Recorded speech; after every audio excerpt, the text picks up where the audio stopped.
Welcome back, everyone, to the Football Fetish episode 6? 7. 7. Okay. So episode 7. I'm so bad at that. Mate, episode 7. It's still early doors, mate. I know. Up there, and you'll be like, I know. I'm gonna be like 120. I would have guessed 8 or 9, to be honest.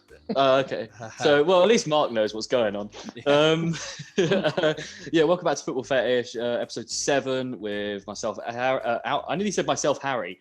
Myself, Alfie. My guy Harry, and my guy Mark. Hello.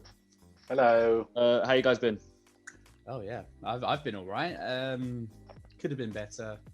Not been a great week for me football, but Football-wise, not in at life all. it's been as good as it can be in lockdown. Oh, nice. I guess. Well, I'm glad to hear, mate. I'm glad to hear. Harry, how have you been, mate? Yeah, not bad. Just getting about activities, finding a way to spend the time. Put the dartboard up yesterday. Oh, Nice. So I'm gonna spend lockdown becoming hopefully good at darts. So that's my plan. Nice. You Nice. get down the pub once we're all back together, and then you just Keen. Dart- you're gonna have to hustle some people down the pub with the darts. The darts tournaments will be soon, won't they? Get back on those. Sorry, mate. Darts tournaments will be some of the first things back because they could be socially distant. Yeah, that's true. They were. The World Championship finished the other day. I think they're all pretty much in a bubble anyway because they've been doing it all year with no fans and stuff, obviously. So I think it's very doable to just keep the darts going. No. I was just thinking. I think I've got a darts board here. We can have a darts game over Zoom. That'd Nice. be sick. Yeah, we'll do that. That'd be sick. But yeah, no. All right. For this episode, actually, before we get into things, Mark always tells me to do this. Make sure you like and subscribe, and we've also got our new Smash Instagram that like page button. out.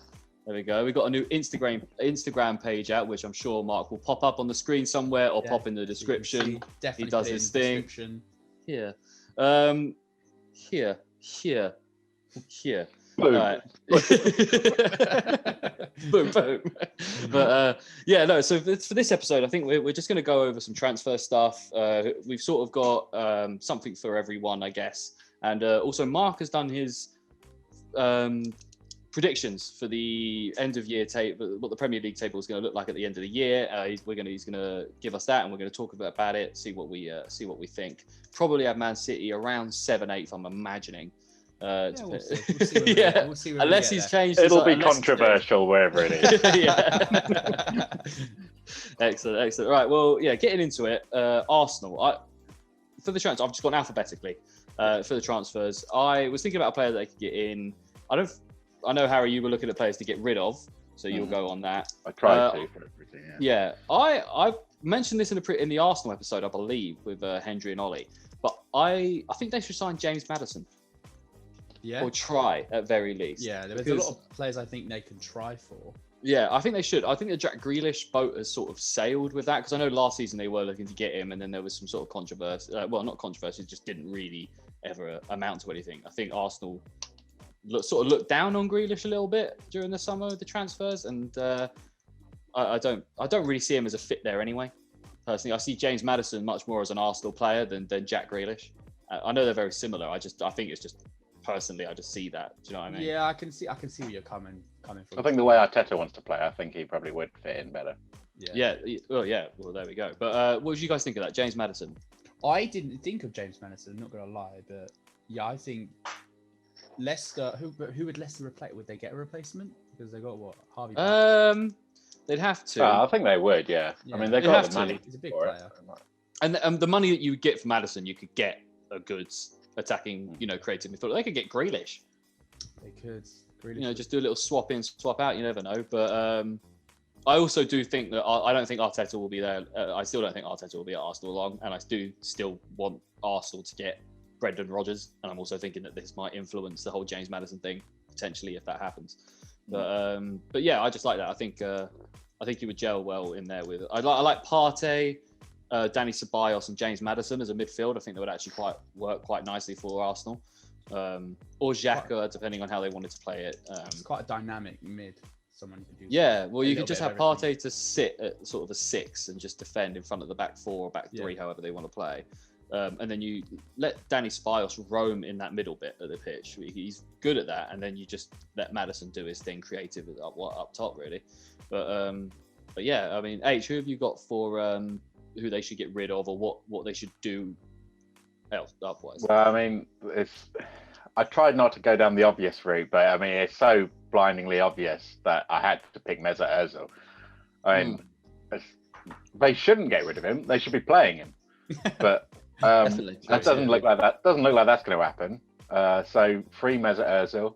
It doesn't look like they've really made any effort to sell him, and then all of a sudden he just wasn't in the team. I feel really bad for him.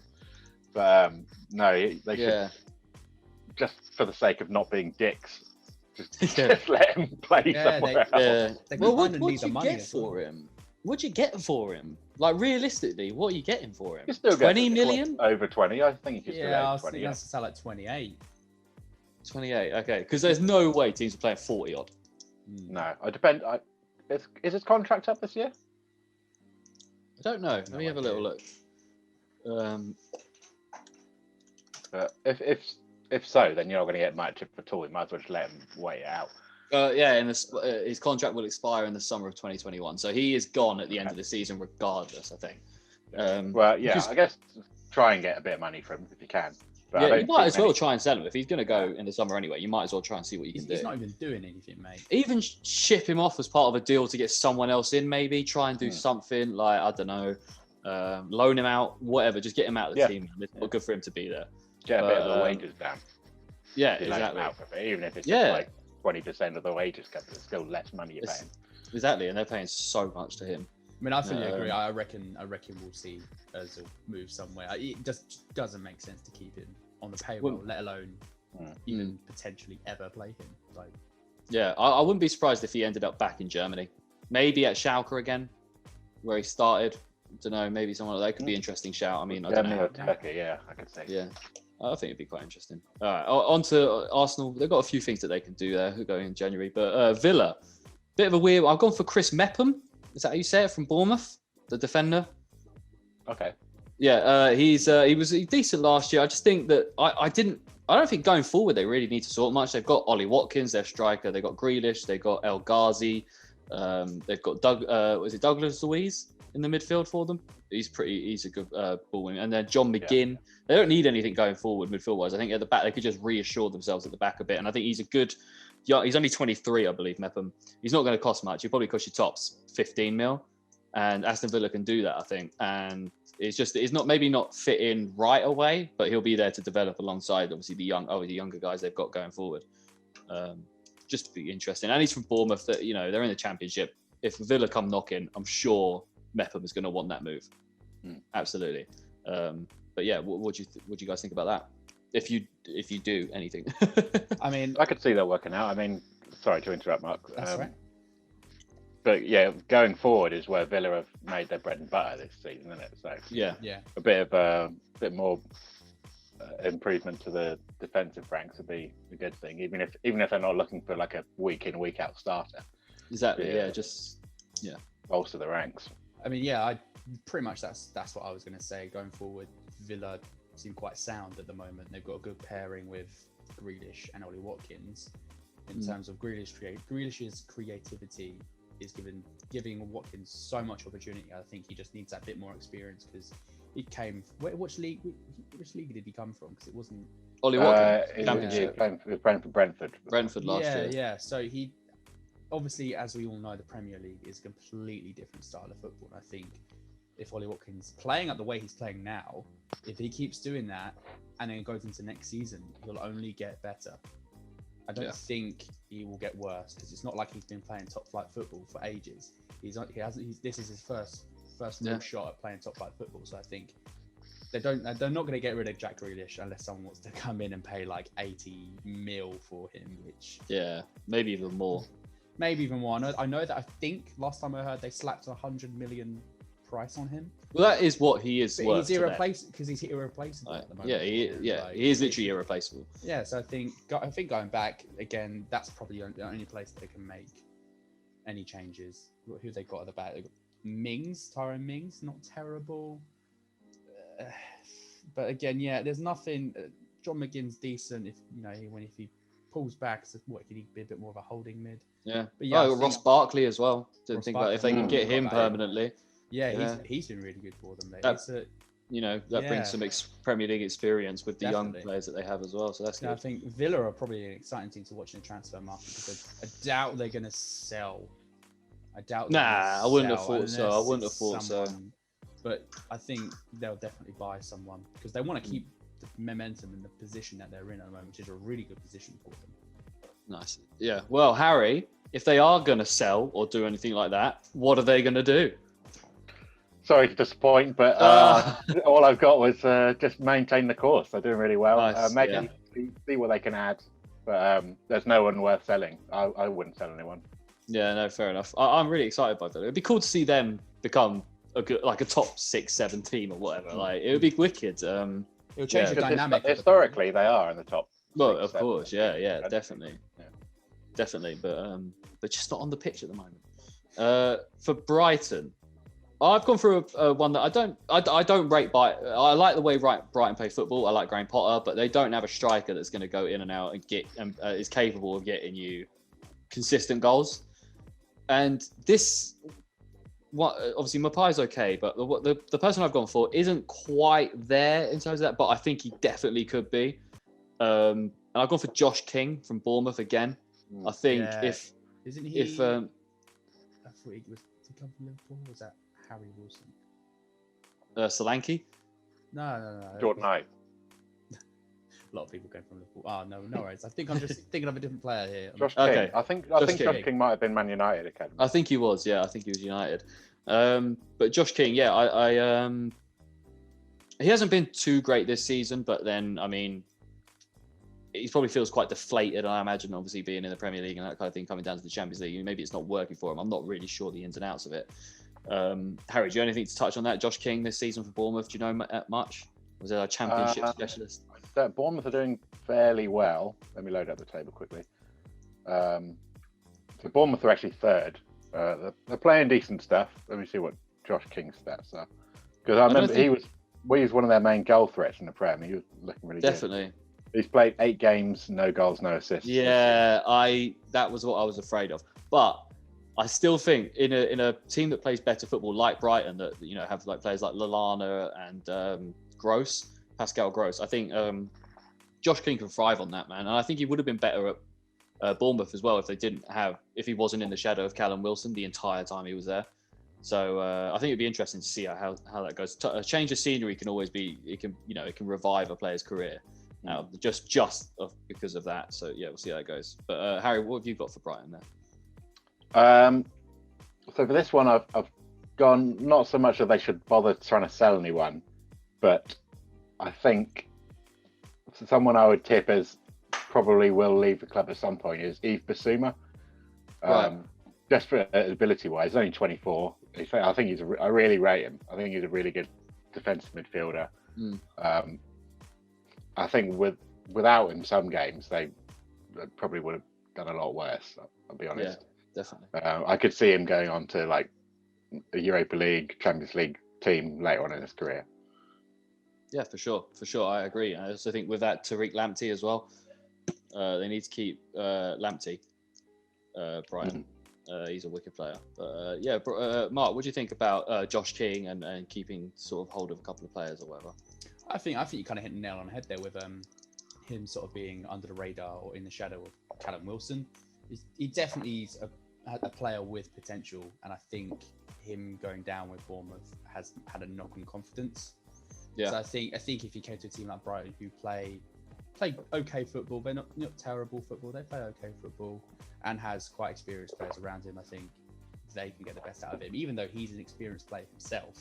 I think sometimes you do need that sort of revival. You do need to come back.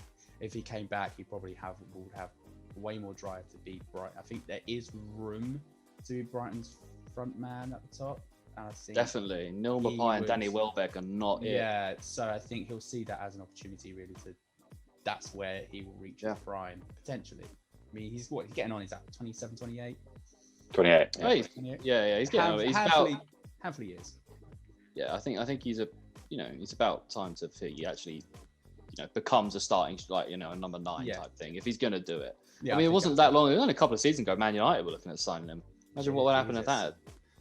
But, for Burnley, I didn't really know. I kind of just went, Like, sign a foreign player, man. Do you know what I mean? Sign someone with a bit of flair, someone that's not brought up in like the British footballing system to bring something to the team. Do you know what I mean? There's such a boring, stagnant team to watch. They need something, and it's just like. Well, on that, Alfie, Diego Costa's got a free contract, I think. Diego Costa There's would not go to Burnley. So much on this. Imagine. Imagine. I actually think he might excel in Sean Dyche's like gritty style of play. He likes all that. Like, I was actually looking at someone later down the line, but Wolves were also in talks with Diego Costa, which I think would have been an interesting one. We could talk about that a bit later. But yeah, definitely. But yeah, I don't know who. Someone from the La Liga, someone from the Serie A that's got a bit about them, a bit, bring something different to that Burnley team that they might not have. I mean, Dwight McNeil's the closest thing they have to flair, and he's not exactly the most amazing player. Do you know what I mean? And yeah, Dwight McNeil. Do you know what I mean? The name. But, yeah. But I think get someone that can bring a new dynamic that comes from a different sort of culture of football. Just add something fresh to the team, man. It's so boring watching Burnley play. Like Brexit FC, everyone jokes them about being, and it's just true. Yeah, I mean, what do you guys think about that? I agree. Literally anyone. I mean, I don't really know the Burnley team like that well. All I know is that they play boring football and they get pretty much all British, very small squad from New Zealand. Yeah, maybe by someone who's young, got a bit of spunk in them, potentially. There's one creative midfielder I think would make a world of difference. Yeah. Oh, definitely.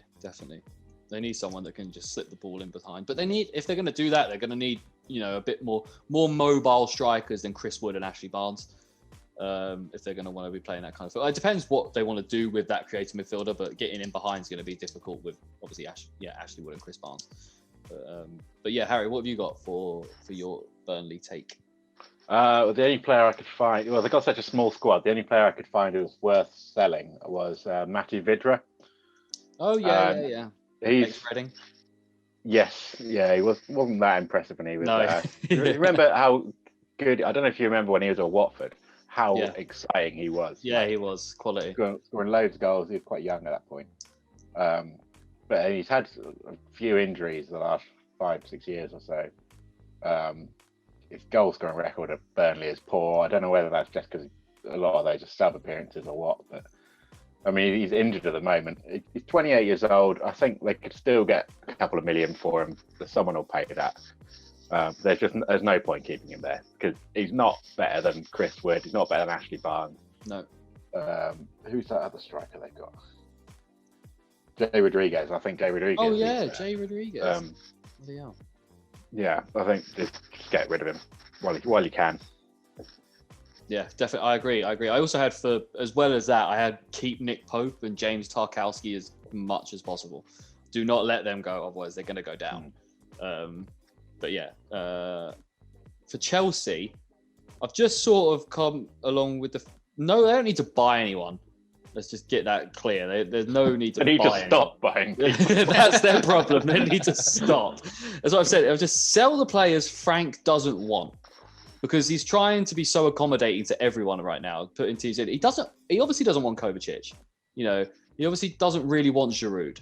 These kind of players, but he's trying to play them because I was watching this thing. Do you know James Alcott on YouTube?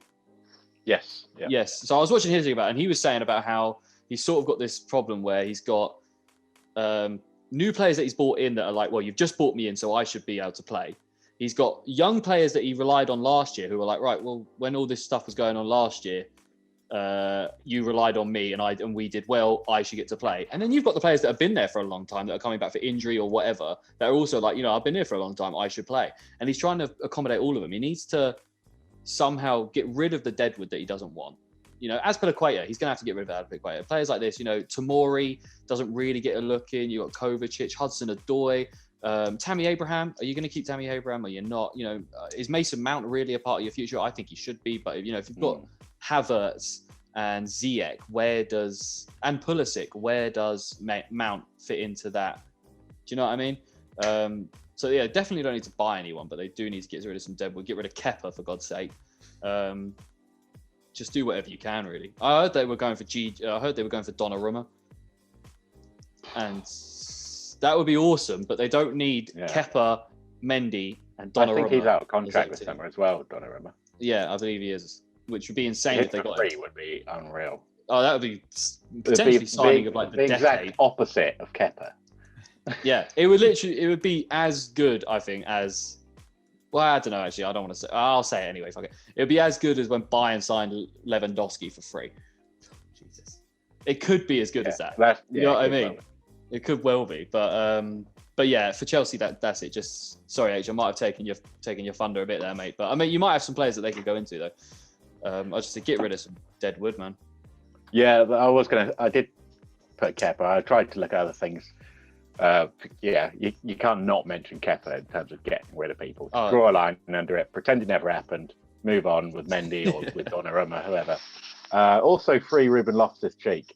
I know he's out on loan, but get him a permanent move to a good team where he can. Palace. Back to Palace. Palace. A good team. Palace. He'd start week in, week out. He'd fit well. Yeah, he's already fit well. But yeah, I don't know. I probably won't sign him. Mark, what do you think about that, my man? You got anything else to add? Yeah, I had a look into Olivier Giroud and noticed that there have been rumours that AC Milan are interested in him as well as Juventus. Of course, yeah. So you can ball out in the Serie A till you're 45. Yeah, like Dzeko, Higuain, like these kind of players. Look at Tony was playing till he was 42. I think in the last few months as well, Giroud's proved to the world that Zlatan. Exactly. Giroud still proves that he can bang them in. So I'd love Giroud at Palace. If anything, I think he might even still be like at his peak. I think he's a late peaker. He might be, He's still playing like brilliant. It doesn't look like when he performs, he just looks really good. Like he's in his prime, like you just said. And he's never been quick, but it hasn't looked like he's lost a step from back in the Arsenal days. No, even though he's gotten older, he doesn't seem like he's gotten any slower or anything like that. Like he's still on it that way. I mean, I think that because that was just never part of his game. Getting older makes less of a difference. Like people like Dimitar Berbatov, they never needed pace, so they're just going to carry on playing the way they always have. You don't want Berbatov in your team if you need like any hard work done. Ever. any work done. Yeah, just anything about absolutely like balling out for like 2 minutes ago or like 30 seconds a pop. He like does something crazy, but filled with 15 minutes of nothing. But, he was one of those players that you just think they have such a unique skill set and the way they like to play that they change the game to work for them. You don't see players like that often to get to as high level as he did without like fitting into the way anyone else played. It was just incredible. He was great. You had to fit yourself around him, otherwise it's just never gonna work. Or even if you didn't, like he just still somehow figured out how to make it work for him. And I wouldn't have wanted to be a fan of the team he played for though, because I imagine it'll be 89 minutes of going, why don't you Berbatov do something? Well, no one wants to be a Spurs fan. Yeah, regardless of Berbatov, no one wants to be a Spurs fan. So, but it is what it is. But onto Crystal Palace. So I was either like, just any striker, anyone. I don't care, anyone. Or, because he doesn't want to be there anymore and Brendan Rodgers doesn't want him anymore, Damari Gray. Oh. And I think just going forward, I was just thinking of like the middle three sort of being Eze, Zaha, and Damari Gray. Well, that's just going to cause so many problems for teams. Do you know what I mean? And then whoever up front, I don't really care. But you need someone that seems to bring a bit more than Townsend does. Because Townsend on his day is great, but it just doesn't seem like he cares that much a lot of the time. Yeah, he does do his defensive work, but it is just like his end product is just so shaky. Like he's either gonna bang in a wonderful cross, like the goal against Leicester. He scored a banger against City, didn't he? Oh yeah. Definitely. But yeah, he'll either hit one like that or he'll hit one like across the ground and nearly at the fucking goes out for a throw. Do you know what I mean? Like it's just, I don't know. I do like Townsend though, but he's got a bit of a chip on his shoulder as well about money and stuff. I've heard, but it's Spurs fans that you never know what they're going to talk about. But Damari Gray, I think he's the best sort of person we can get for a cheap deal now as well. Yeah, Mark, what do you think about that one, man? I mean, I agree with you, Murray Gray. I do, however, have seen that Southampton are also interested in him. So whether or not Palace can see that as a feasible buy, I don't know. But I definitely think you're right. Yeah, it'd be feasible. Yeah. I mean, I don't know how much they're going to ask for loads of money. True. Stuff How old like is that, he? like- How old is he?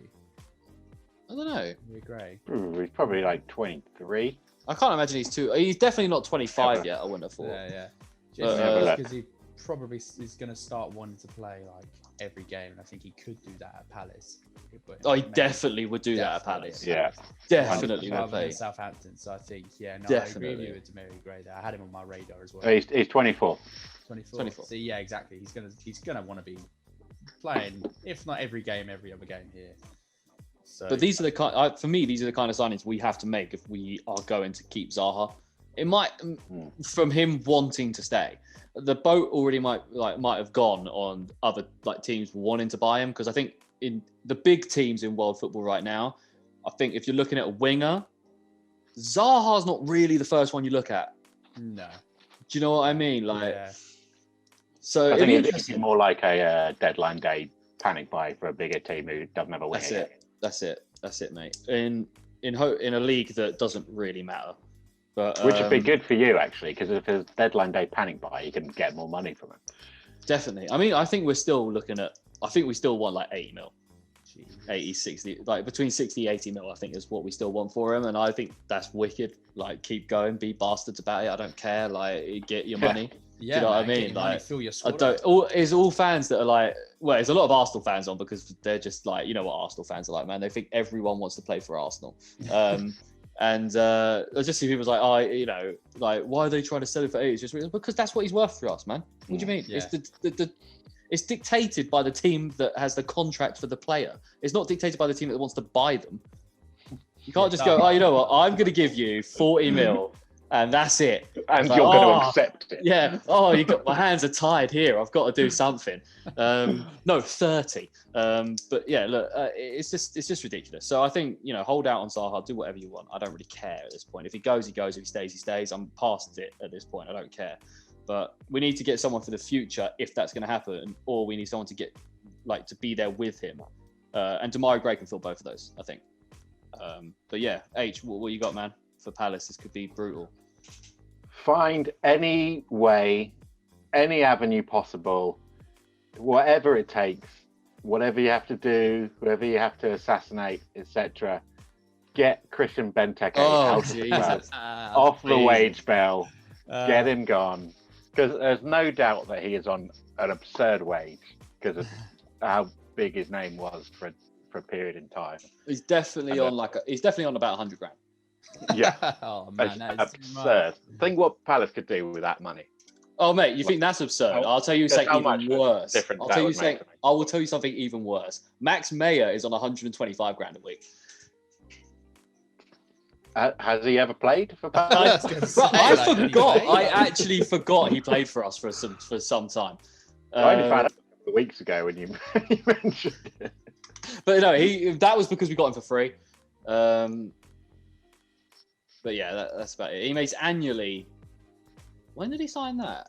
In 2020. Are you nuts? He signed a 2-year, $12 million contract with Palace in 2020.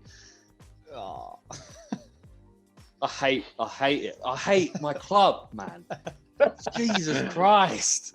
Let's just get off this topic. Sorry, Mark. We're not going to you for Palace right now. Like your club. No, we're not. Sorry, Mark. I've got to get off Palace. It's all right. Damari Gray, good. Benteke, bad. We get it. Right, Everton. Before we get into Everton, actually, we're going to take a break. I need to get a drink and I need a toilet as well, so we're going to have a break. Sorry, boys. But Shaped. Yeah, well, I didn't want to say Eric it. Dyer. Nice. All right. Well, yeah, we'll be back in a minute, guys. See you in a break.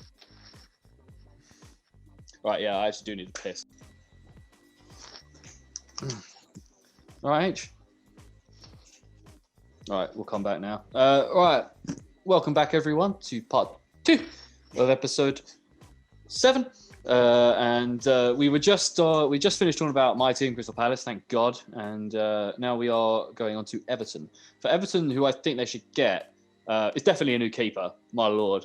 Pickford is dire, man. The T-Rex has got to get out of that goal. So I've gone for Thomas Strakosha from Lazio.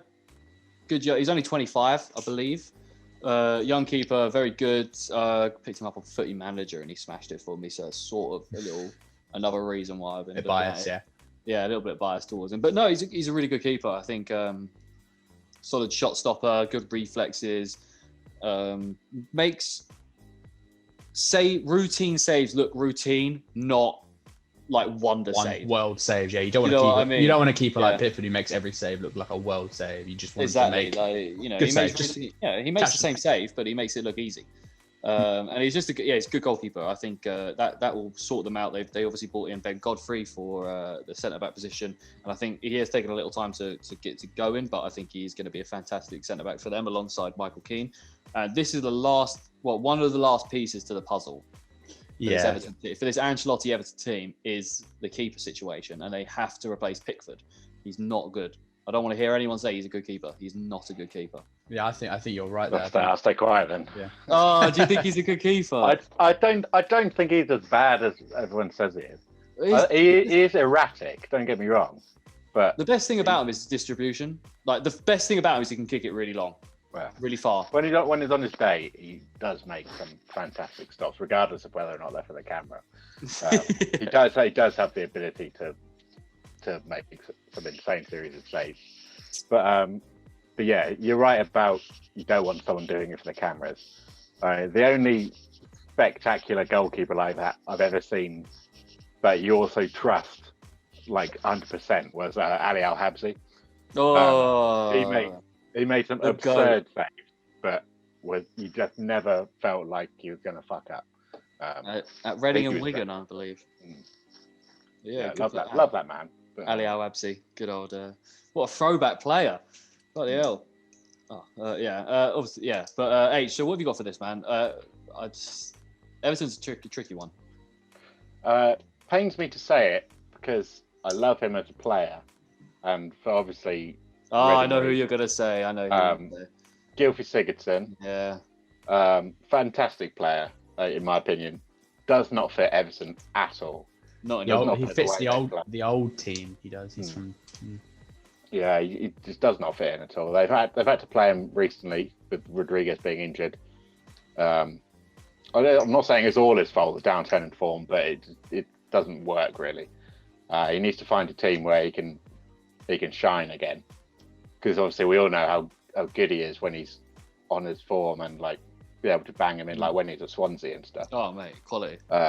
Unplayable sometimes. I know he was an Everton fan as a kid. Like, I know a lot of players say that when they join a club, but he genuinely was an Everton fan as a kid. So it sucks for him that it's just not working out. But for his career, he needs to find somewhere where he's going to be able to excel. Definitely. I know, Mark, you was just saying just before we started recording again that there was another player that they were looking at, which would actually be a great replacement for Gylfi Sigurdsson. Yeah, I was about to say, leading on from what Harry has just said, they're looking at getting Christian Eriksen in the team, which would be good. I think there's a proposal or just the general sort of rumour or idea that Everton would cover get him on loan and cover his salary, which I think would be good if they got their sights on sort of a Champions League position. Definitely. Maybe, I think he would definitely bring. I say definitely. They we were don't know up what there. Eriksen's going to be At the beginning of the year, they were like they could easily get Champions League football, but now they're still in the hunt. They're still on the hunt, and I think if they, if they got Eriksen in, that would really. I was thinking more in terms of we don't know what Eriksen's going to be. Yeah. We know what Everton are right now. They are a good side. I don't think they'll get top 4. I think they'll be knocking on the door right to the end. I think they'll end up with Europa. I think they'll take that. I think they'll beat Leicester to the 5th position. Personally, but if they get a new goalkeeper in or they get someone like Eriksen in January, I think that they probably will. But yeah, Eriksen, I do like him a lot. Obviously, he's a class player on his day. but I don't know how he's been doing in the Serie A. Really. I looked the other day and he was on the bench. Right, so I don't know. Maybe Inter, they probably are willing to part with him. I think you take a punt on him. Why not? Yeah. I suppose if you're gonna get rid of, I think he'll be better than Sigurdsson. Yeah, because he could fit into the system more than Sigurdsson can. But apart from that, it'd be interesting to see what happens. But yeah, I like that. It's going to be exciting to see what Everton do over the next few years, for sure. But Fulham, I've got nothing, man. Nothing. I don't know about Fulham, man. Fulham. I think they're just going down, and I don't think it's our concern. Yeah, really, to put it bluntly. Their manager Mike Skinner is not doing the most amazing job ever. But sounds good over a beat. But you know what it is. But, yeah, I don't know. Fulham. I don't know, striker, whatever. I don't care. Yeah. Yeah. I said defensive mid. I couldn't find anyone worth selling. Maybe it's an extra cool head in the defensive end. They could do with some experience, like prem experience, like a player that's not like 35, but a player that's like 29, 30, that has a good 5-6 years of experience in the Premier League. I don't know how many. There's gonna be a few out there, but they could definitely buy a couple of players like that, I'm sure. But yeah, we'll just go over Fulham, shall we? We're not going to be talking about them this time next year. But Leeds, I've seen a very interesting rumor about Leeds in January and potentially the summer as well. It'll be a signing in January, but the player won't come till the summer. And that Julian Draxler, his contract's up at PSG, and I don't think that he wants to be there anymore. And Leeds could offer him a pre-contract expiry deal in January for the summer, and I think that would be awesome. That'd be so. I think that'd be a great fit. Yeah, that'd be so good. He's not been the most electric player, Draxler, since he's gone from Schalke to PSG, but he'd still be the best player on that Leeds pitch for sure, and he will bring so much excitement to Leeds. And Leeds are a big enough club to get him as well, for sure. Now they're back in the Premier League, I'm sure Draxler knows his football. Why wouldn't he? He will know what Leeds are, when that kind of thing. So I think it'd be interesting. I think, it'd be a wicked signing. But what do you guys think about that one? No, I agree with you. It's a great little shout there. I think at the moment where Leeds are sitting in terms of like their status and their positioning in the league, I think they could not easily get a lot of people, but I think they have a bit more pull. Where I think they're similar to not their position, like what they've done just coming into the league, is similar to what Sheffield United done last year. So there is, I think, taking that into consideration, this could just be like a 1-year fluke for Leeds, and then that's it. They're crashing out and they're not doing anything. But I don't think that will happen with Leeds. Yeah, I don't think it will. They've scored some of the highest scoring games in the Premier League. Yeah, they've scored a lot of goals, really. And I think Draxler can only really add to that. So, and I think he'll see that team and definitely look at it and go, I could really make a difference, and I could really. They are fourth in goals scored. I mean, put Draxler in there, and I think that's a recipe for mayhem on the pitch. Definitely, like him and Calvin Phillips would be such a nice midfield duo as well for them. But it's like weird. Like Leeds have just come up and they get talked about like they were Leeds back in the 90s. Yeah. Like, but now, and it's like, okay, well, they haven't really showed anything, but because it's Leeds, they have so much esteem about them when it comes to football that we just like, Leeds are back. Leeds are a big club. Yeah, they're a famous name across Europe, to be fair to them. Exactly, yeah. And I love Leeds, man. I was so excited when they came up this year, and I hope they consistently stay in the Premier League now. It'd be great to see them. Just need Nottingham Forest back, and then we've got the big ones. They've got the big teams. Oh man, back in the Prem. Hey, what have you got for Leeds? Just quickly, I want to say that I only noticed after I said they were fourth in the goals scored. They're actually 19th in goals conceded. So only bloody hell. Only West Brom have conceded more goals than them, which is outrageous. They have to score loads of goals. Yeah, they've got no choice. We put 5 past them. So, that's bad. If we put 5 past you, that's bad. But I think it's not so much a get rid of as find a proper replacement for Pablo Hernandez. Definitely, yeah. Obviously, I'm not saying get rid of him because obviously he's still got stuff to offer. He's been phenomenal for the last couple of years, and he's obviously a big presence in the team and the reason why they've been able to come back into the Prem. But the guy's like 35 years old now, and you think a couple of seasons ago when he was playing for Swansea, when they went down, you think, it's probably it for him in the Prem. But then, no, he's back and he's got a couple of assists already this season. But long term, they need to find a replacement for him. And Draxler could be a great shout for that if they're able to get him. It'd be a perfect shout. Definitely. Definitely, yeah. Leeds, exciting times for Leeds and Leeds fans coming. I'm sure. With Bielsa as manager at the helm, who wouldn't want to play for Bielsa? So that kind of thing. But on to the next team, Leicester, knocking on that top four. Ironically, I said we were talking about players that Burnley should try and keep, but I think Leicester should look at James Tarkowski. Obviously, Johnny Evans signed a new contract at the beginning of the season, but he's not going to be around forever, and they're going to need a replacement for him. I like the Wesley Fofana they brought in. Obviously, they still have Soyuncu. I don't think Soyuncu is going to be there for too long because once he's back from injury now, and if he plays anything like he did for last season, a big team's going to come in and buy him. And I think Tarkowski, Leicester is Tarkowski's level, and I think it would be good to see him in a team that can actually, compete rather than just him wasting his career. Sorry, Burnley fans, wasting his career. I'm sure there's no Burnley fans that watch this at Burnley, but. James Tarkowski. What do you think about that, guys?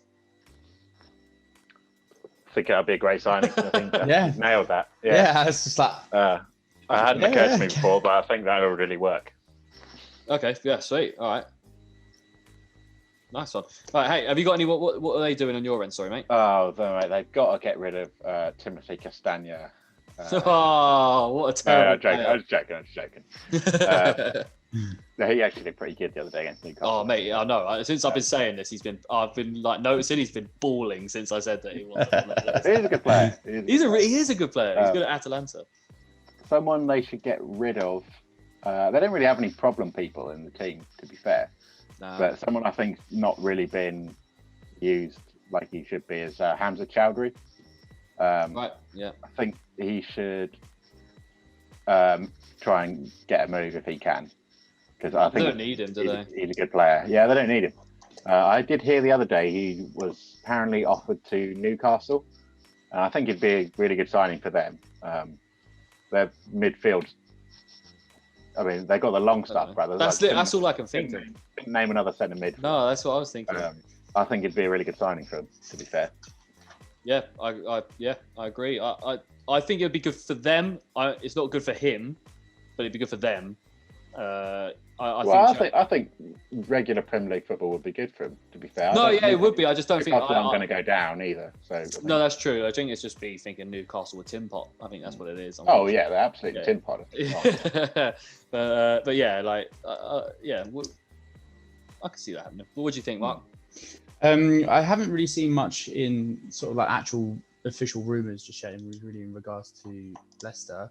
Although I've seen a lot of talk about, I've never pronounced this, Iheanacho. I can't pronounce it. Iheanacho.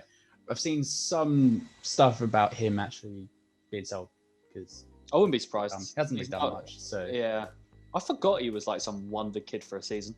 Yeah, exactly. So that's all I really have on Leicester is that they might be looking to sell him.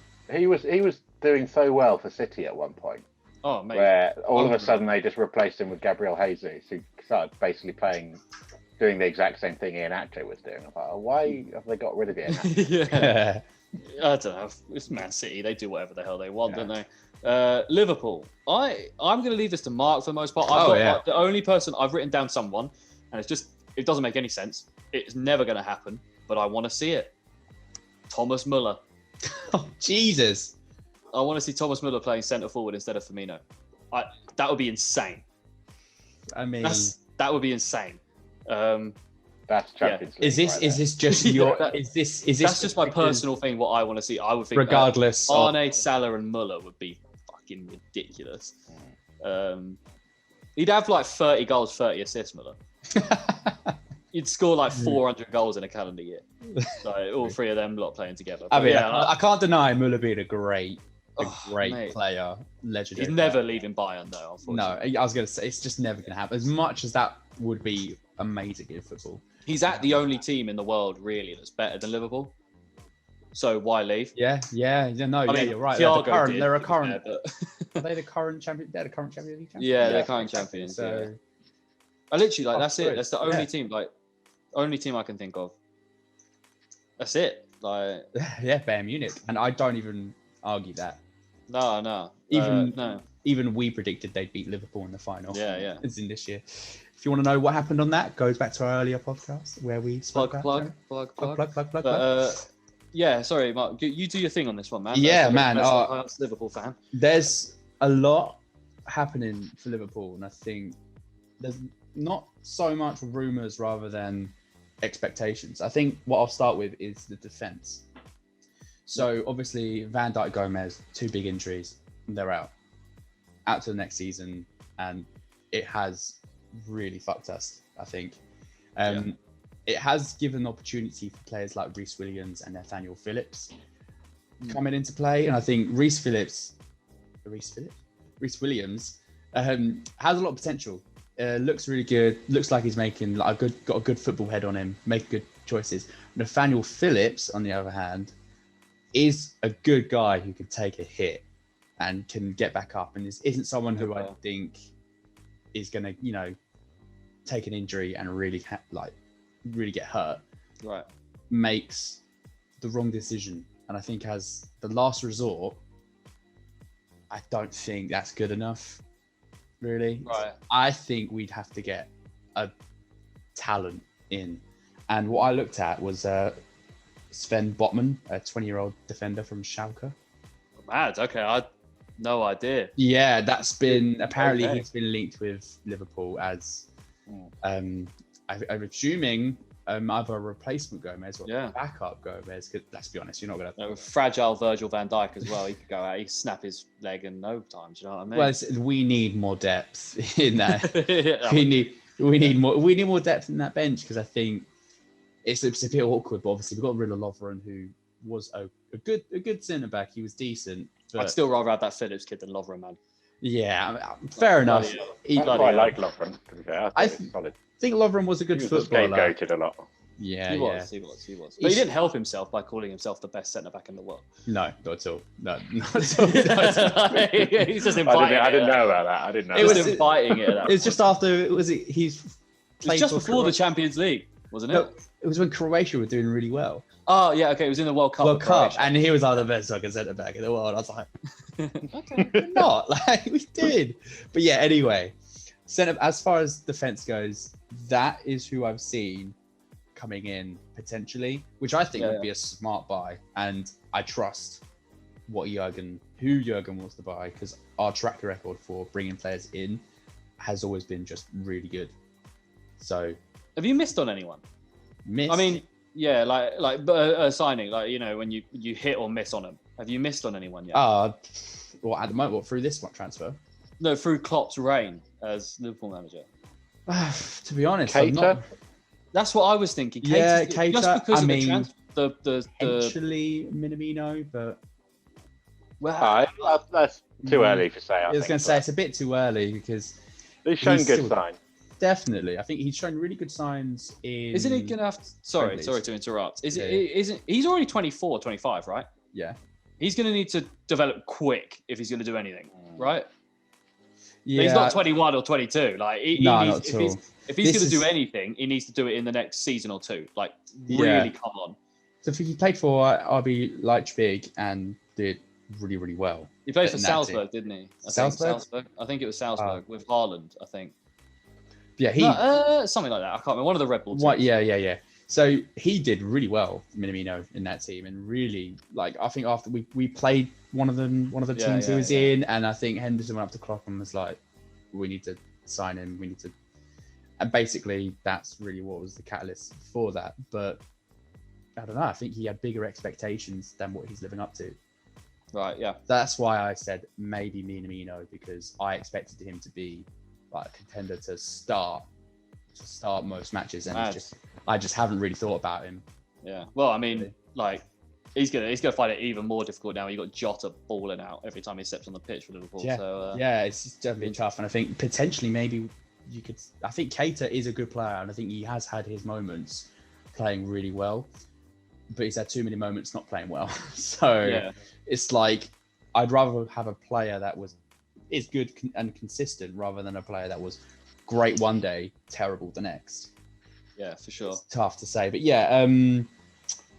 Another one, I think, if we were going to get rid of anyone, Gini Wijnaldum's contract is going to be... Barca want him, don't they? Barca, and I reckon 38 mil, potentially, for him. I can get more. I reckon you get a bit. I can get 40, 45. It's Yeah. Barcelona as well. You could probably get like 60. We do have a track record for selling to Barcelona for some... Also, Arsenal are desperate, so you can ask them for more. 100%. Yeah, exactly. Everyone knows I think Gini will most likely go, to be honest. I assumed he was going when we bought Thiago. Really? Is he like?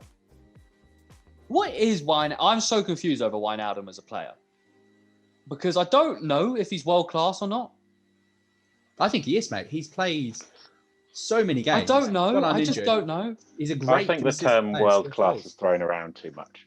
Yeah. Okay. So I mean, like, is he the kind of player that can come into your team and transform your squad and be like a catalyst through which you do everything? I know. In the Liverpool squad, he's considered a leader, and I think that's I guess for the Netherlands as well, right? To his character, because he's captain for Netherlands, I believe, as well. Yeah. And Barcelona want him, and I think that he plays for one of the world's best teams.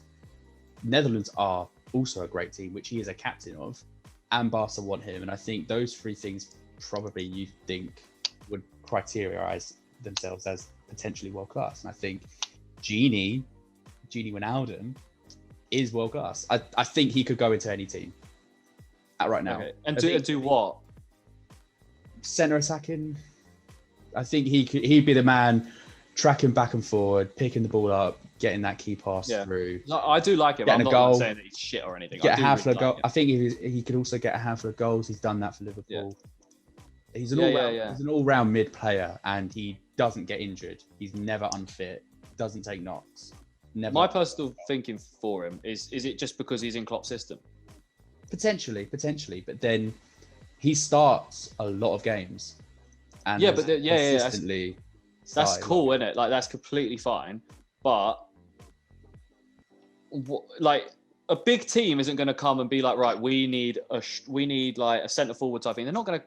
I don't think they're going to come for Firmino. Do you know what I mean? Nah. Because it's Firmino in the Klopp system is why he's so good. Yeah, and, exactly. Yeah. I'm just thinking, is that another case for Wijnaldum? Because he never did nothing at Newcastle, but then again, that's Newcastle. You know, it's Newcastle. Potentially, but where I think I've seen sort of some individual stuff, just the way the effort he puts in is completely different when he's at Liverpool and compared to sort of his older stuff that he's done, and probably he's developed a lot more as a player in the Liverpool squad under Klopp. I think an element of that you could take away that he can do. You can apply that to a different team, and I think that's why he'll be out going to Barcelona for sure. I think it's a done deal. It's just cool. The details just need to be done. It'd be great for you guys. If you're going to get like 40 mil, that would be great for you. Definitely. I mean, speaking of selling players, Salah is surprisingly one of those ones on my radar to leave as well. Really? Yeah. I don't get that.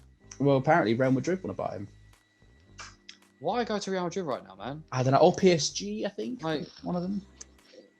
They should. No one should really be going to Real Madrid or Barcelona right now. It is for lack of a better term, is a shit show over there. Oh, it's terrible. And, I don't know. Yeah, I don't know. We're sidetracking a bit with the whole thing, but yeah. So, H, what have you got for Liverpool, my man? Divock Origi. Oh, Divock Origi. I don't think there's any point in having him, to be honest. Not saying that he's bad. He's not bad at all. I think he's a decent striker. I just don't think Liverpool need him. I think you could use money you get from him to sign maybe like a cheaper Firmino as backup, depending on where Jota's best position is. That's true. Just find, or maybe use the money for that to buy another centre back. Yeah, That's a good point. I do like your idea. The only thing that I would say against it, I guess, is that it's hard to find someone that's all right with being a backup, but it seems like Origi is, and that, you know, counterbalancing that could be quite difficult, I suppose. If you want to get better than Origi, are you then looking at someone that's expected to start, or would be pissed off if they're on the bench? You know, Origi seems happy where he is, and I don't see why he wouldn't be. I'm not necessarily a better player than Origi, just a better fit, I think. Okay. Yeah. Okay. Cool. Yeah. Would be how I'd want to spend that. No, definitely, I can see that happening for sure. All right, well, we could talk about Liverpool all day. Yeah, tell me about it. For sure. I've got Klopp's pissed me off, but we won't get onto that at the moment. Just moaning, isn't he? But yeah, we'll go on to Man City. For me, they need to sign Erling Braut Haaland, because Aguero's going to be out the door soon, just for age, right? He's not going to be able to do it. Jesus is bad. I don't care what anyone says. He is not a striker that's going to bag you 20, 25 goals a season. He's not someone that you can really trust to be up front for you. If you need a striker that's going to, you know, score goals and do that kind of thing. He is, he is going to be the next Jesse Lingard in terms of he will be 30 and we will all think he's still 24. And he'll be at Man City and he'll be on the bench. Yeah. And we'll be like, it's all right. Gabriel Jesus hasn't come through yet. You know, it's fine. He's still got time. He's 29. He's 30 this year. What the hell? How old is he now? I don't see. Well, this is it. Let's have a look. He's 23. Okay, that's quite young still, actually. Yeah, so he's got time. But Matt, honestly, I don't think. Nah, mate. Nah, not when you got Haaland at Dortmund, when you could pick him up easy and he would come to City in a heartbeat. If he knows that he's going to be the starting striker at Man City. I did not know that, but there we go. It was his dad used to play for City. He was playing for City, and Roy Keane ended his career in a horror tackle. I think City bought him from Leeds. Yeah. Which is where he was playing when Erling was born. Oh yeah, because Erling was born in Leeds. Yeah, he's a Leeds fan, but also he likes City as well. So you're right, he would go there in a heartbeat if he could. Could you imagine City that? Just pay whatever the price is. They should. Doesn't matter. It doesn't matter. It doesn't matter. It doesn't even matter if they want 200 million and they're like, we also want, I don't know, Bernardo Silva or Mahrez. You do it because you can replace Bernardo Silva or Mahrez. Haaland is the next best striker in the world, and he needs to be. If Man City can get him, they have to. He'll be banging in goals, man. Yeah, I think they'd have to go up in my expectations if they got Haaland. Man City. Oh yeah, there we go. About fifth, fourth, maybe Champions League. Maybe, yeah. They'd scrape a Europa League spot. They wouldn't win it, but they'd maybe win the League Cup. But yeah. So we agreement Haaland. I mean, you can't really oppose a Haaland. No. But yeah. So H, what have you got for City? What should they do? Free Riyad Mahrez from Pep Guardiola's ridiculous rotational tactic and play. We are big Riyad Mahrez fans over here, aren't we? Get my man Mahrez weekly starting spot where he can flourish. Yeah, he shouldn't leave. He definitely shouldn't leave, but he should be like number 2 or 3 on the list on the starting team sheet, man. He's unreal. But yeah, you never know. Well, you know, Pep likes to then throw out someone random every now and then to keep us guessing or something. I don't know. That being said, Phil Foden was amazing against Chelsea the other day. I think he does deserve to start as well. Phil Foden now. He needs more games. I think at this point he deserves to start. Deserves way more games in his game. Yeah, Bernardo Silva shouldn't be starting. I don't think really. I don't know why he gets in over Phil Foden or Mahrez at times really. But yeah, City is their 4th best winger. For sure. City are easy fix, man. You know, they got money, so they can buy Haaland. They can do whatever the hell they want. It doesn't really matter. But yeah, on to the other Manchester team that actually are taking it. Well, you know, saying that if they win their next game, if they win their game in hand, they're top of the league somehow. But Manchester United, and the player that I've said, it's pretty obvious. It's going to happen, I think. Jadon Sancho. I couldn't really think of anyone else for them that, you know, striker-wise. I was trying to think of a striker, but then I was like, obviously Haaland to City, you know, this kind of thing. I was thinking, you know what? Just buy Jadon Sancho, man, and then whatever. Just keep going with it. It'd be unreal. What do you guys think about that? I think he'd fit in quite well there, as much as I hate to say it. I think he would do quite well for that team, that United team. Definitely. Yeah. Well, I mean, 900 minutes of football this season, and he's not scored or got an assist. Well, I don't. He'll fit right in. Yeah. I don't know. I think he would. I think they'd welcome him, and he would actually play well. Yeah, definitely. And then I just want that. The idea of Rashford, Greenwood, and Sancho as like a future England front three, Man United front three is awesome. Maybe it's just me fantasizing. Who knows? But yeah, United, just whatever, man. Just I think Jadon Sancho, and then just I don't care after that. Sack Ollie still. Yeah, H, what have you got for them? Well, obviously, you need to get rid of Phil Jones, but he's not worth talking about. So it's going to happen at some point. They need to just get rid of the failed experiment, locker room cancer, Paul Pogba. Get him out of there. I think everyone knows he's going to be out there, isn't he? Yeah, he's just been far much more trouble than he's added value to the team since he's been there. He arrived at a time when they were looking for an identity, and he only made that search go on longer. Yep.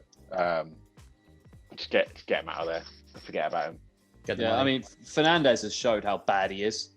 The fact that Fernandes has come in there and turned that team around, and Pogba could not do that.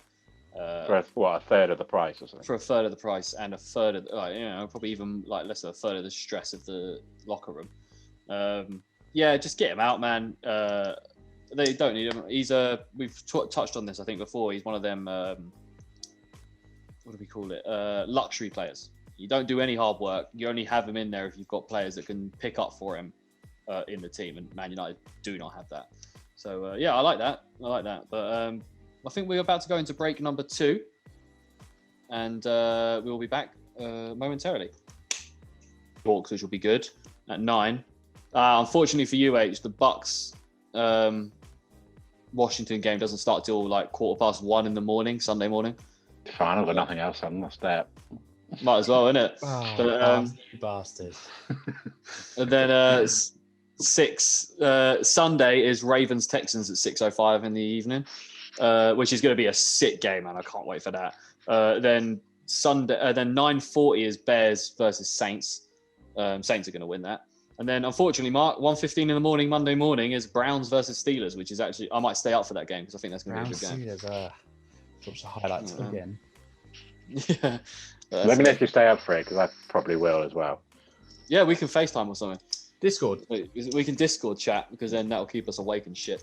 But yeah, all right. Well, we'll get back into it. All right. Welcome back, guys, to part 3 of the Footy Fetish episode.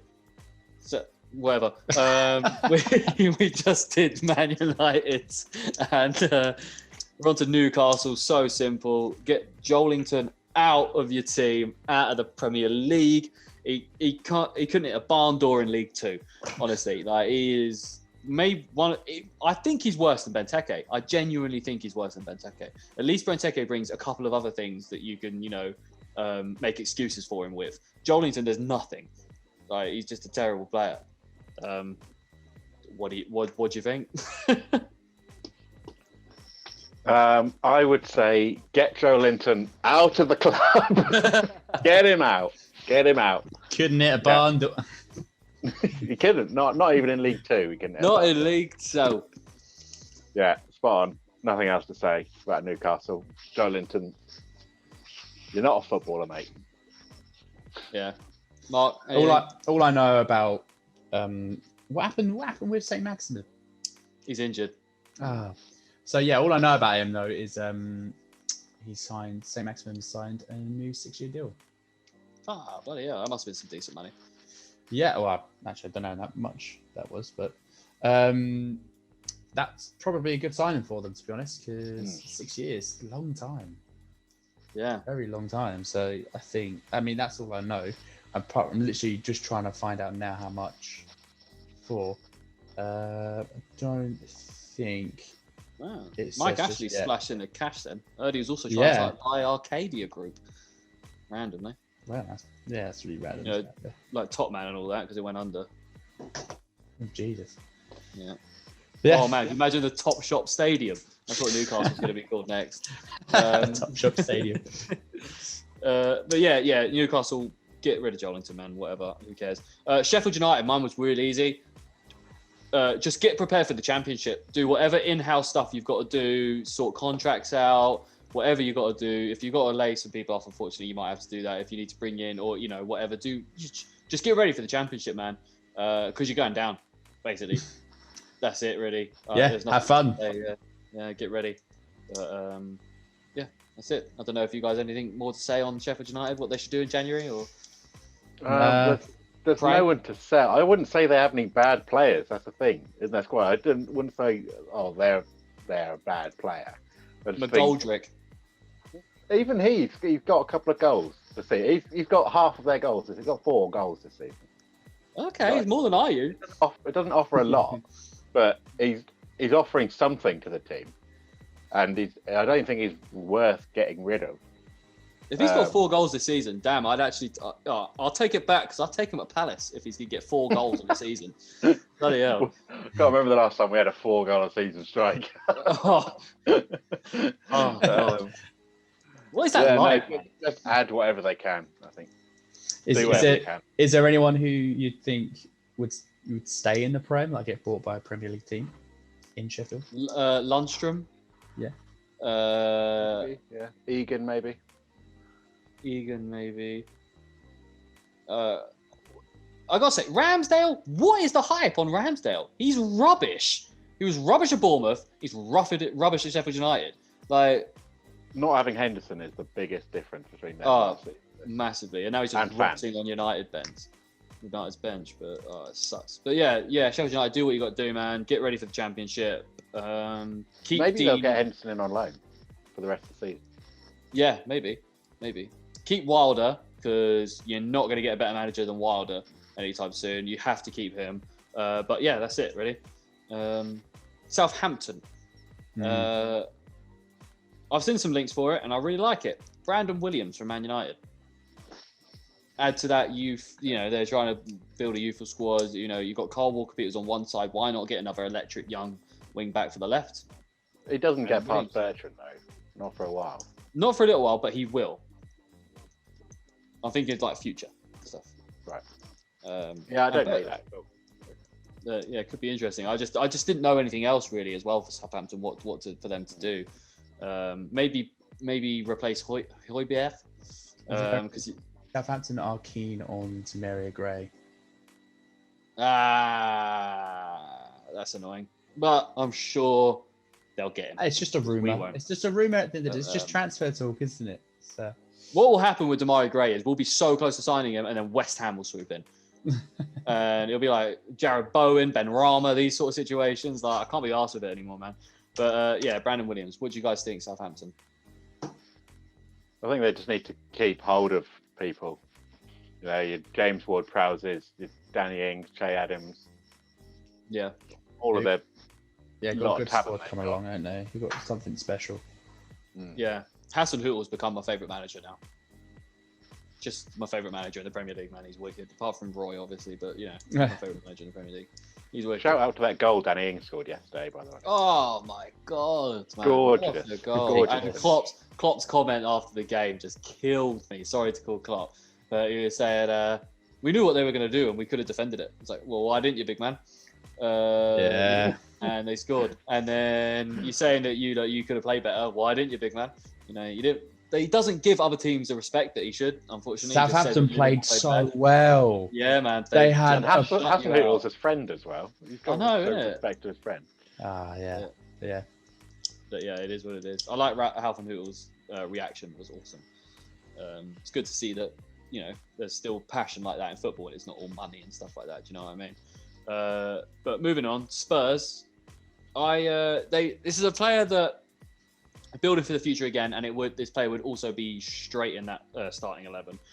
They tried to sign him in the summer, or I don't know how far that got, but they were certainly in talks. Milan Skriniar from Inter Milan, unbelievable centre back, and would be like, I was thinking that Chelsea should have signed him with the 70 million instead of Havertz originally, because I think that would have sorted them out. But for Spurs, He would be either next up in terms of like Alderweireld, like their leading centre back. He would be next up for them, be leading the line for a good amount of time. I think he's about 26.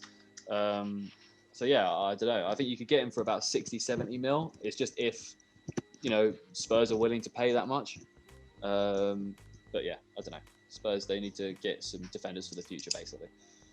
What do you guys think? I haven't heard anything. I've seen anything in the transfer window, really. Any links or rumours for Spurs. They've been quite quiet. Yeah, for sure. H, what do you reckon, my man? Do you think they could?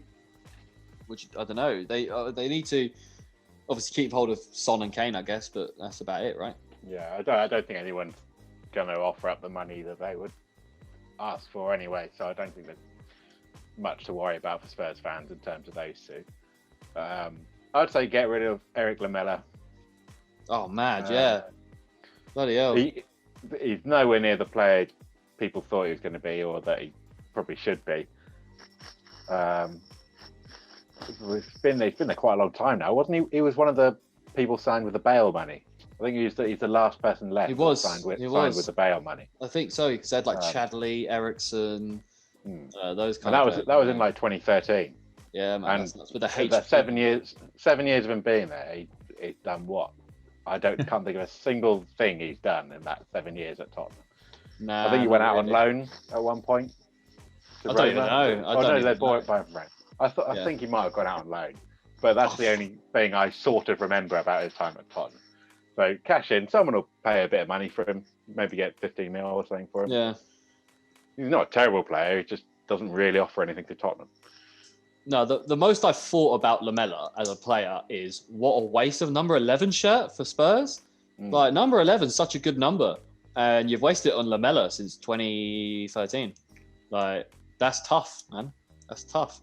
But yeah, Mark. Yeah, obviously, yeah. Sorry, you were saying not seeing too much, but yeah, Spurs, they're a weird one. I don't know. No, I just think they've got a squad at the moment, and they've developed it clearly under Jose Mourinho. So I think maybe he's just looking to just focus on the squad in terms of who he has right now, and seeing what he will need maybe in the summer window. Definitely, I agree. Yeah, it'd be interesting. Spurs are in a good spot right now. Jose, I think he's a great manager still. Just add a few bits maybe here and there, tweak a little things, and they should be good. West Brom. Now, they don't have any money, West Brom. So it's either like, again, maybe Sheffield United, get ready for the Championship. But if they can sort of scramble any money together, they should buy Todd Cantwell from Norwich. Because he has, he just brings something to the team, a bit of flair, a bit of go-gettingness, I guess, with Dean Garner and that kind of thing. I think it would link up quite well. Again, you'd probably have to spend 20, maybe 30 million on him, and I don't know they're going to have that. I was just trying to pick out something for West Brom. But yeah, I don't know. They're probably going to go down, so who knows? Yeah, probably going to go down. I forgot about Cantwell, to be honest. Quite an interesting player. He's a good player, yeah. He did all right for Norwich as well. Came alive in a City game, I think, as well, when they somehow beat City. But yeah, I think West Brom are going to go down. So, like you said previously, just prepare yourself for that. Yeah, innit? Yeah, and it just I don't even know if they got any big contracts. Probably not. Ivanovic, I can't believe Ivanovic plays in the Premier League again. It's mad. But yeah, H, what do you think for West Brom, man? For me, Hal Robson-Kanu. Hal, you're my boy still. Bit of history there. Respect that when he signed my shirt, when we had that photo together, when he gave me a thumbs up from the stand. That was great. Love that. Great memories. But for me, never been the same player he was back after he got injured in 2013.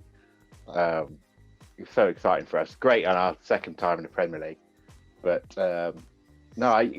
he started wanting to become a striker, but he was, for me, always better on left mid. And he became a striker, left us, went to West Brom, barely scores. I think give him to a Championship club, mate, put him on the wing. Yeah. Or just go to China, mate, get some money. That's it, mate. It's just Actually, great. I think someone would buy him in China. Funnily enough, you talking about China, it's a great segue into our next one because for West Ham, I think it would be just hilarious. I've seen links. Arnautovic wants to come back from Shanghai, which would be hilarious. I don't like West Ham, commonly known. I think it would just be funny. West Ham fans don't particularly like him. He wanted to get away from West Ham for money. And now, ironically, he's realised how terrible and tin pot the Chinese Super League is. So he wants to come back. And I think it would just be funny. Don't listen to him, Hal. Don't listen to him, Robson Khan. But no, I mean, I used to love watching should go and get his money. But Arnautovic, man, bring him back. I liked him as a player, but I think it would just be funny, man. I would just like to see the reaction of West Ham fans on Twitter. That's all I want to see from that transfer. You just want the memes. I just want the memes, man. I just want the memes. But yeah, West Ham, I'm probably not the best to talk about them because I just don't like them. But you guys feel free. If you've got anything for West Ham, do your thing. Again, West Ham was one of those teams I didn't really see anything in the transfer window. Nothing really moving. I think they are in a position to actually, I'm not sure fiscally what position they're in, but in terms of the performance of the team, I think they are in a position to pick someone up. But in terms of what rumours and stuff hitting around that at the moment, nothing really to talk about, nothing major. But they could definitely get someone, I think. Yeah, definitely. I mean, I don't know. They got money. West Ham, I'm sure they've got money. They've always seemed to sign someone, don't they? Yeah. So, yeah, I don't know. It'd be interesting. H, what do you think for West Ham, man? For me, the most important thing they've got to do over the next year or two is holding on to Declan Rice. He's the most important part of their team and the main reason they're playing as well as they are. Yeah, for sure.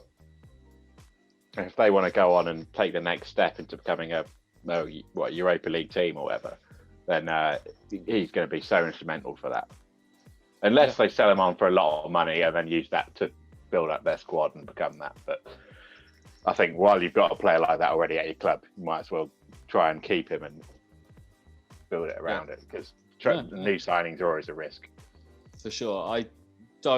I don't see West Ham keeping him for that long.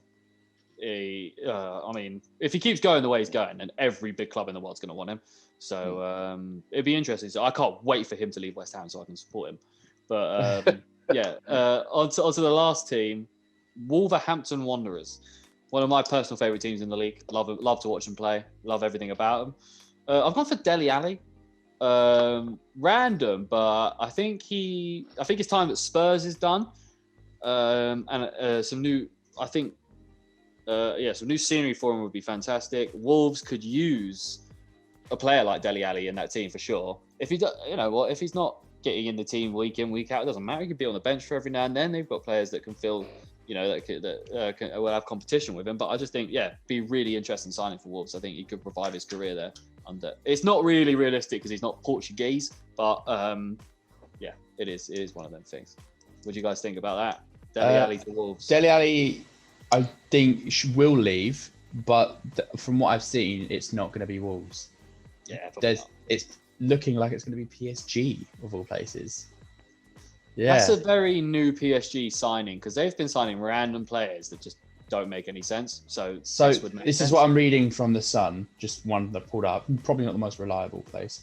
Pochettino to make Spurs outcast Dele Alli, his first PSG transfer as he agrees to deal to take over French Giants. Okay. So I don't really care for Dele Alli. He doesn't really do much. Why though? Because surely Poch, like what PSG have got Poch in there to do is to win the Champions League. Because what's the point in getting, that is what they have to do. That's the only thing they haven't done is win the Champions League. The one goal they have. Exactly. That's the only thing that they care about is the Champions League. Dele Alli does not win you the Champions League in that PSG squad. No. Even if you got Pochettino. So, I don't know. That's a weird signing. It's weird. So it's a very PSG signing, if you know what I mean. It makes no sense, so it makes sense. Yeah. I'm with you. But yeah, that's what it looks like it will happen with Dele Alli. But as who would say if that will happen? I don't know. You should come to Palace. That's what you should do. Oh yeah, like everyone else. Comes to Palace.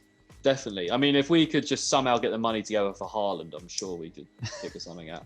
But yeah, you never know. He likes a challenge, I'm sure. But yeah. So Wolves, mate. Well, similar to what I was saying earlier for Leeds with Pablo Hernandez, Wolves, I think, need to look for a long-term replacement for João Moutinho. He's not, from what I've seen, not been actually that great this season. But obviously, he's a big experienced name in the dressing room. Keep him as long as he can. Just to have him at the club is great. He's 34 years old, no goals or assists this season. He gave away a stupid penalty against United the other day. He did, yeah, it was bad. Idiotic It's challenge. so There was no way he was going to win that ball. Nah. He closed his eye. He definitely something ridiculous. like he just closed his eyes and went for it. Yeah. It was like, you know, fuck it. No, sorry, not United. It was Brighton. They played. That was Brighton, yeah. Stupid. Yeah, find a replacement for him. I like that. That's definitely could happen. I don't know who. I for some reason, as soon as like Portuguese midfielders come into my mind, Raul Morelos always pops into my head. Obviously, he's way past it and done now. But you know, seeing Raul Morelos in this Wolves squad back in his like Liverpool days would have been awesome. What's William Carvalho saying? Is he still at Sporting? I don't know, but if he isn't, I can't. He's not anywhere big. He's at Real Betis. Okay, yeah, they could get him, but they could definitely get him. There is someone who is a favourite for Wolves at the moment, who we have previously mentioned earlier today. Ericsson, innit? No, Diego Costa again. Oh, Diego Costa, yeah. Yeah, he is a big favourite to go to Wolves. That'd be cool because while Jimenez is out, you bring in Costa. Yeah, What a lot of money. He would want a lot of money. Imagine Diego Costa living in Wolves, like Wolverhampton. I think it would suit him. It would suit him. Yeah, a weird way. It definitely would. Yeah, it'd be cool. Wolves, right? So that's it. We have reached the conclusion of our transfers. I think they're quite good, boys. If I do say so myself. Yeah. I think I'm sure a Premier League club is going to look at this and be like, right, we need them three in. Yeah. Into a our new Premier transfer League team. talk panel right here. That's it, mate. That's it. We're going to be the new scouts for anyone. Like anyone you want us, we'll take it. But yeah, no. Before we go, the last thing we're going to do, obviously, I don't know. This is going to be a longer episode than usual, isn't it? Probably, yeah. But fuck it, why not?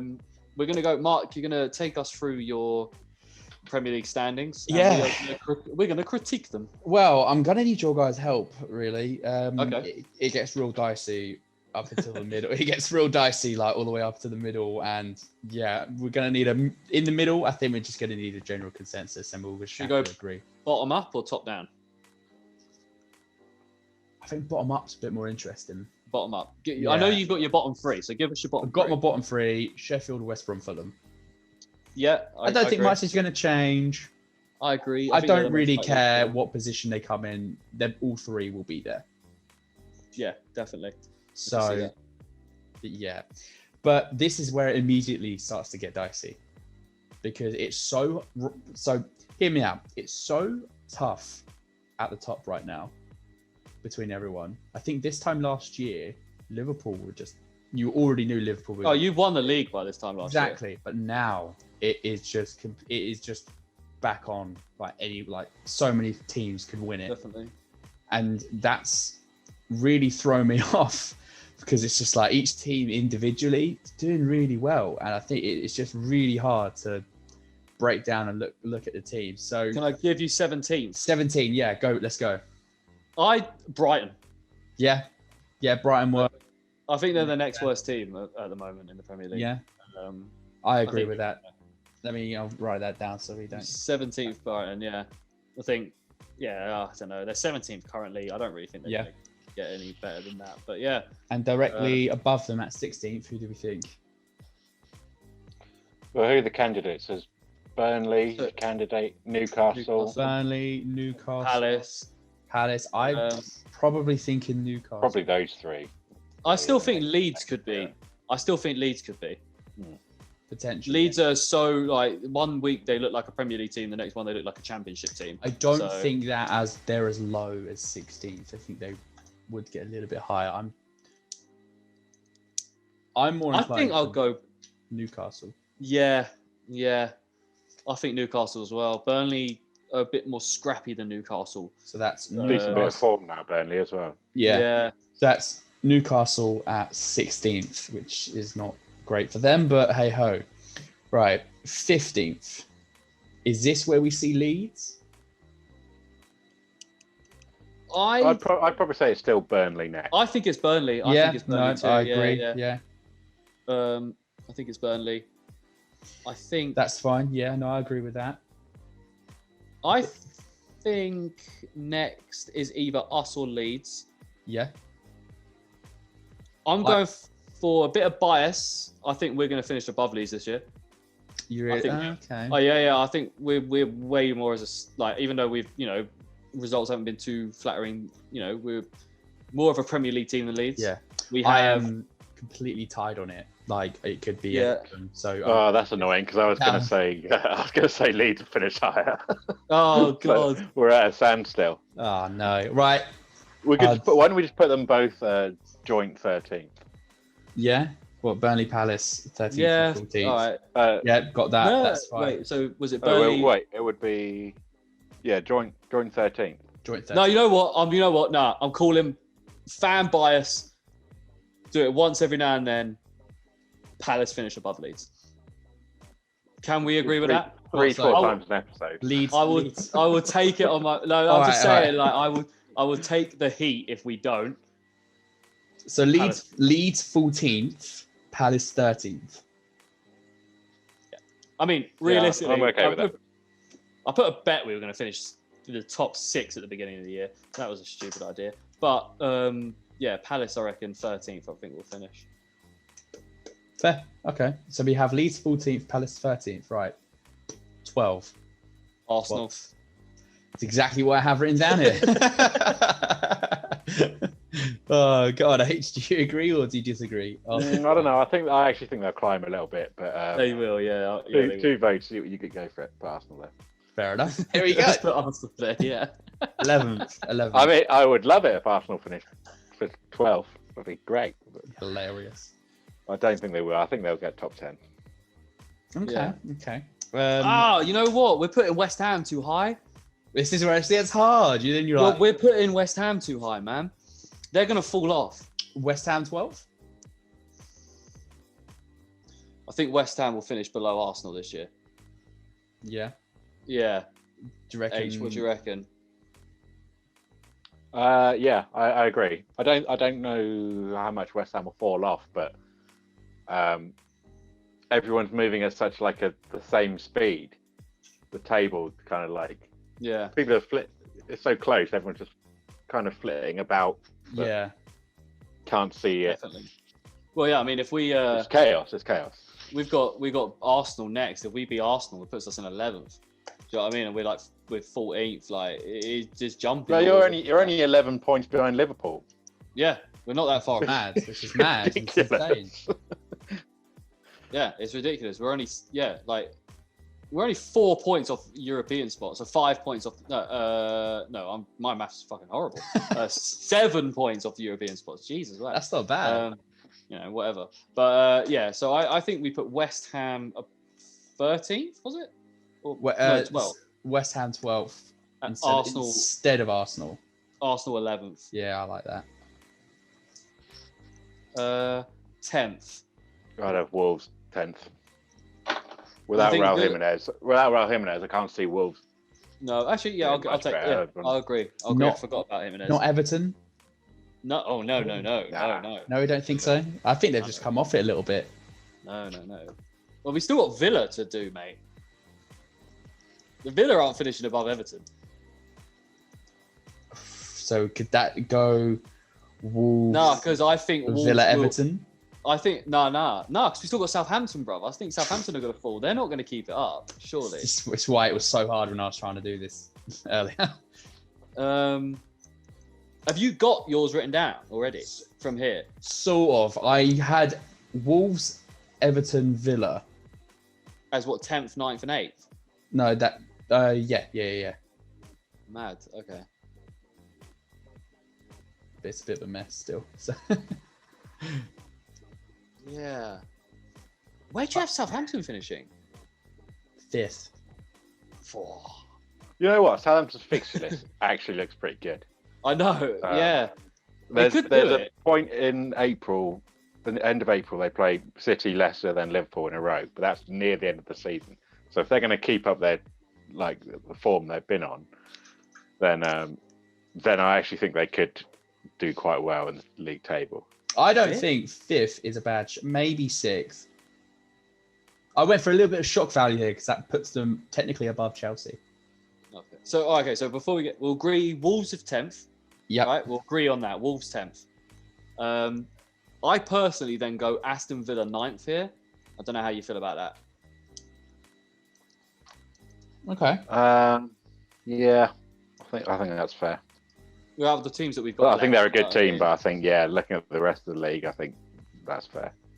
Okay, so we got 9th is Villa, 8th. Everton. Are we thinking Everton? I personally think Southampton, but if you guys think they're going to finish higher, I'm willing to put them higher. I just think I'll go with you guys. the form they're in right now, I think they're just going to get some good points where it mattered. Where they got. But we 3 say points the off form Liverpool. they're in. I mean, we say the form they're in. The last 5 results: draw, loss, draw, win. Everton win, loss. Oh, okay. Last 5, Everton have won 4, lost 1, and then Southampton have drawn 3, lost 1, and won 1. The thing is, it's just so tight at the moment that it really can go either way. They could do terribly and fall down to 8, or they could keep it up and finish. I personally 6. think they'll finish. I think they'll. I don't think they finish above Everton. But I think looking at the other teams and the other teams that we have left, I do sort of agree with you. But like I said, Yeah, I'll back that. I'll back that. I think Southampton next. I'm fine with that. Okay. Yeah, I'm also fine with that. 7th then, was it? Sorry. 8th. 8th. Okay, 8th. Yeah. Okay, 8th. 7th is now where I put Everton. Yeah. I know. I put. Oh damn it! Yeah, it would be, wouldn't it? Who do you have there? City. Right. They're not coming 7th, man. For the sake of Mark's thing, do we just put City 7th? And just Nah, I can't do that. Even I know that's wrong. I think City are going to win the league. So, well, I mean, look, yeah, okay, no, we can't. Sorry, Mark. If it was your one, then yeah. But The thing is, we've ended up with Everton versus City right now, and I'm like, well, obviously City's going to finish above Everton. So. Yeah. Like, even I can't. Okay, so we'll do Everton, and then the next team up. This is where it gets tough, man. Yeah. Really Chelsea. tough. I have Chelsea down. I agree now. Yeah, now with what's happening, I agree. Yeah. 6th is Chelsea. Yeah. Yeah. I think 5th, I'm going to go Leicester. Okay. I'm going to throw it out there for you guys. Yeah. I mean, I had them 4th, so I'm not. That again, they could drop a little bit down to 5th. That is something. We have to factor out Man City are not 7th anymore though. I think it will be Man United. Ooh. In 5th, United. I like it. I like it. Yeah. Man United 5th, yeah. They're 2nd now, and they might go top, but they ain't gonna finish there. They're gonna get a bottle it. Yeah, Bards is gonna go mental. Okay, yeah. So 5th, I like it. Man United. Are we all cool with Man United, Harry? Obviously, you are. Yeah. But Yeah, I am cool with that. To be fair. I like it. Right, top 4 now. We're into top 4. I think 4 has to be Leicester, right? If we're gonna do that. You guys are just pushing City further and further up. I think City are going to win the league. I do. I think they're going to win the league. I don't. That's my prediction. I can't go. I can't. The thing is, I can't go 2v1. This is the problem. If 2 of us agree that kind of is like, all right, it's 2v1. If we're splitting the difference, I think they're going to come first. Mark thinks they're going to come 7th. Then if we split the difference, put City 4th. No, I've got a point of view here. God. I think City are also going to win the league now. All right. After that shit show performance at Southampton against Southampton, I think City are going to win the league, man. They're getting better. They've got 2 games in hand over Liverpool, and they'll go 2 points clear of Liverpool if they win it. If they win both games. So they do have 2 in hand, to be fair. I'll take, so 4th will go Leicester. Yep. 3rd Spurs, I guess.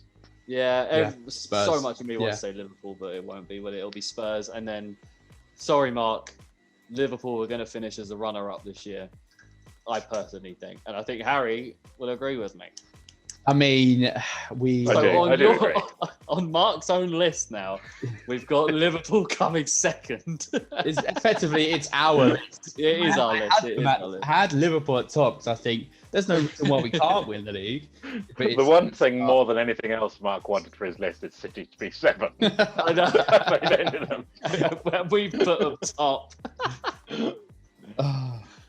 Okay, sorry, Mark, mate, but it's a collective. It is a collective decision. collective. I made that apparent. Can you run through the list again for us real quick? Because I kind of like our list, I think. Yep. Okay, so working from bottom, Sheffield 20th, West Brom 19th, Fulham 18th, Brighton 17th, Newcastle 16th, Burnley 15th, Leeds 14th, Palace 13th, West Ham 12th, Arsenal 11th, Wolves 10th, Aston Villa 9th, Southampton 8th, Everton 7th, Chelsea 6th, United 5th, Leicester 4th, Spurs 3rd, Liverpool 2nd, City 1st. I think we should put money down on this. You think we should put money down? I think we should put some money down on this because I think that's not a bad shout. The only one I'm a bit concerned with is Arsenal finishing 11th and us finishing above Leeds. I still just think that might just be me on my Palace bullshit, but it doesn't matter. But we've covered a lot today, fellas. Yeah, we really have. We've covered a lot. We've done a lot. It's been a good episode. Definitely looking like a 2-hour episode for the first time, I think. Ever. Well, let me quickly run through our predictions from the last episode. Oh yeah. It was a decent week, to be fair. Not bad. There's definitely been plenty worse weeks. Both of you got a 3-pointer. Alf said Leicester would beat Newcastle 2-1, and Mark said Palace would win 2-0. Alf got 7 points for the week. Mark 6, me 5. So you guys are both now tied at the top on 29 points with 4 correct scores. I've got 25 and 2. So it's still pretty close. It is. By all accounts. The virtual high five, Alf, if you go to your left. Oh, fuck you guys. You have to go up for me. Oh, I've got to come down. Hold on. I've got to come down. Oh, this is That'll do. embarrassing. Glad I'm in last. It turns out we're actually I'm sure we're tied second, Mark. Harry's mum is definitely winning the race right now. Oh, on average, but she's way at the top. Yeah, way at the top. But excellent. But that's it for this week. Because it's been a bit of a long show, we're not going to do any predictions or anything like that. But we can. And it's a small week as well. It's a small week. We'll put them out on Instagram. How about that? Because then we keep it going. We'll put it on our Instagram. We'll do it like that for now. We'll put the Instagram. Bang bang. There. Bang bang. There. So much editing. So much editing for Mark to do. So much editing, but sorry, Mark. Yes, all right. But it'll be links in the description as well. But thank you guys very much for listening. Say thank you, Mark and Harry, to our gracious viewers. Thank you, Mark and Harry, to all our gracious viewers. Jesus Christ. So you're about to say you're welcome. I was about to say, yeah, you're welcome. You're welcome, viewers. Yeah, I feel that. But okay, good. Well, yeah. See you later, everyone. But make sure to like and subscribe and be here for the next one whenever that comes out. Love you.